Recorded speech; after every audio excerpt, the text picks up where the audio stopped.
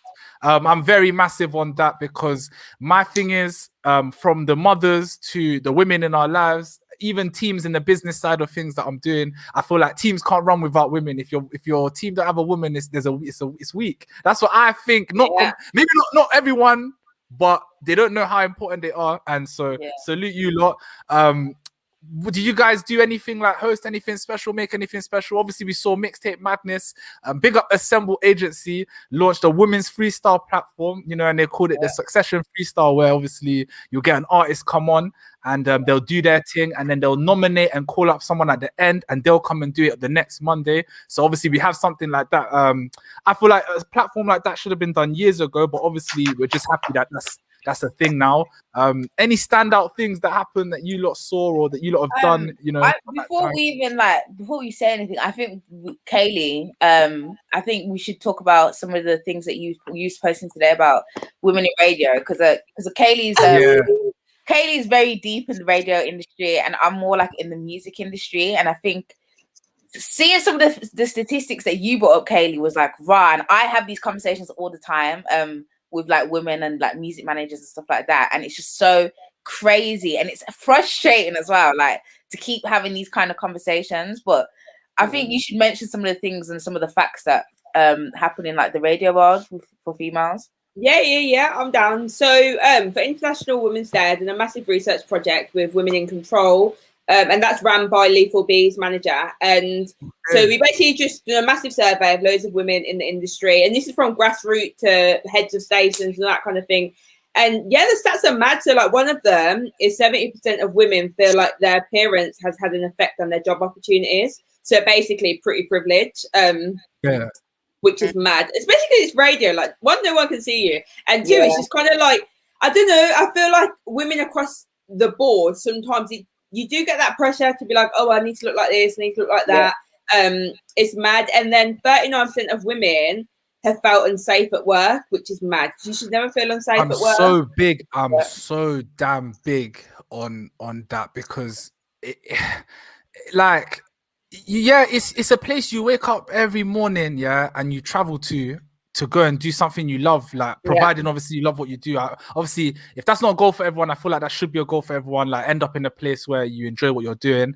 But for someone to not feel safe, like if people know the meaning of danger, like it's a serious thing. So to go to a place where you're supposed to earn your income and support and provide for yourself and maybe others and not feel safe in it, I think that's crazy. 39%, obviously to some might seem a low number because it's not 50 plus, but that is 40%. It basically is massive. And I think that's so wrong, man.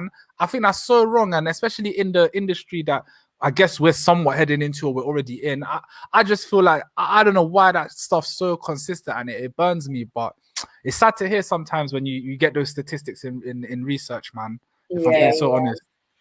Sorry to No, I was just gonna say, like, the stats are mad, but it's just, I think with any kind of research project, it's kind of like showing the stats and then people actually doing something about them and just making sure that people are protected. And I think, so obviously earlier in the year, last year, I did a research project about ethnic minorities in radio and how many black people are on stations and that kind of thing.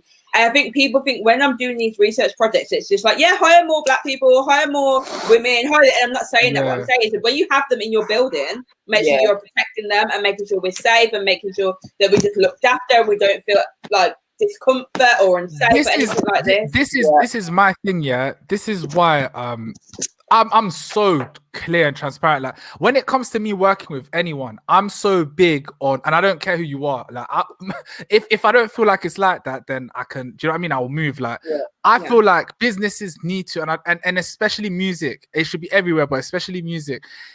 I get business is business, but you'd be surprised how quick things can quote unquote go well or succeed if you look after people and it goes past the business only mindset. Like the problem is everything is so business only that people's feeling like it's like we're all robots. Do you know what I mean? Like when things go wrong and they don't understand why, a lot of people don't just even think to ask. Like, and we may not open up or talk about it, but I don't know, maybe it's everyone has their own way of running things, but I just feel if places like, and this can be with women, with anyone, like if people that ran places treated things and relationships with employers, employees, everybody as more than just a business only thing, these statistics that obviously we find alarming would be so much lower, but because people get looked at as robots or people with no feelings, they just do this job, they're here to just get this done, like it's wrong. And I feel like that is for me where the massive issue is, but no one really talks about it. And I don't know when it will change completely.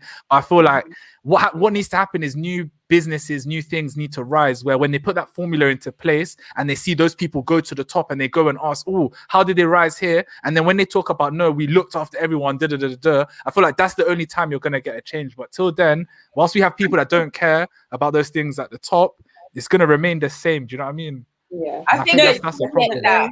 Sorry, I was just gonna say, I think it's just something for me, because obviously I don't really work in an institution when it comes to the music industry. I kind of there's a lot of freelance and a lot of managers that work freelance in that term. But I think it's more we need to have the conversation rather than anything else. I just think it needs to be a consistent conversation. It needs to be constantly brought up. Yeah, drilled in people's faces. Yeah, because I think it doesn't get mentioned about, and then even if it does, it's like a passing comment or no one really takes it serious. And because there is a lack of females in the industry in like such high positions, the conversation isn't getting carried on. And I think it's not just women that need to have it. I think men need to have it with each other, which is going to be 100%. You know what it is? It stretches it. You know what? It stretches from women to just all our mental health in general. From, if we're talking music, I guess, like artists, like I know we all have therapists and stuff, but you have labels that can actually.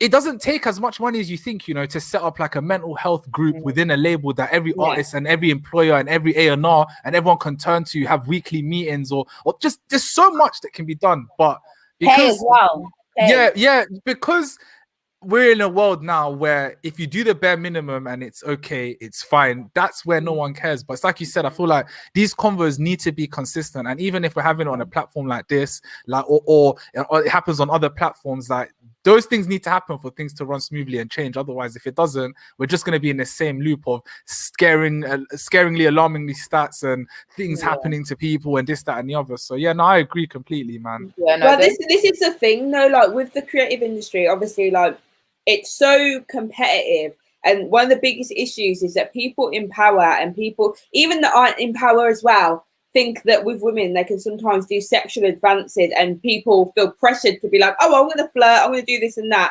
because of obviously they want to get a job. And I've seen so many girls do it, and even artists, like they'll come in my DM, like an up and coming artist, and they'll think trying to flirt their way to get in radio play, and I'm like you got me, like but so many people think that in their head that the best way to go about things is to flirt and do that to get ahead. And it's so damaging, because in the research so many women were saying, like, I've said no to bosses and been fired because I didn't want to sleep with my boss. Like, do you know what I mean? And it's a reoccurring thing. So I just feel like people just be good at your craft. Be good at your craft and let that get you ahead. Do you know what I mean? This is what I said. I've said this specifically. Like, if you're doing something and you want to leave, you feel like something doesn't align with your morals, don't feel scared to, because there'll always be something waiting for you. Like, I'm everyone that knows me knows the reason I'm where I am is because everything I do, and I've said it publicly and whatever, if I'm going to do something, everyone needs to benefit from it. You know what I mean? If I feel I'm not really able to do that somewhere, it's nothing against the people I'm working with if I leave or whatever. It's just what I want to do isn't, do you know what I mean? Isn't what I want to do, I'm not able to achieve. It doesn't mean what's going on is bad or the place is bad or whatever. I just can't do what I want to achieve. So I feel like people that have something they want to achieve, if they feel they can't do that at some point, don't feel like you can't, you know, once you lose this one thing or you leave, you're not getting another chance again. You'll always have something waiting for you. Do you know what I mean? It's always a blessing in disguise. I always have to tell myself stuff like that as well. Like I wasn't meant to go down that route, or it wasn't for me, or that wasn't the place I needed to be at. And that's fine. It happens. Like, there's so many other avenues, and just because you had your mind set on this one thing, it doesn't mean you can't go. The world moves on, like, you know what I mean? The world moves on, like, do you know what I mean? Yeah. But guys, I think we're at the end of I hope you all enjoyed the show. Everyone that watched, it was nice. It was a good show, actually. I really enjoyed it. I had fun. Yeah.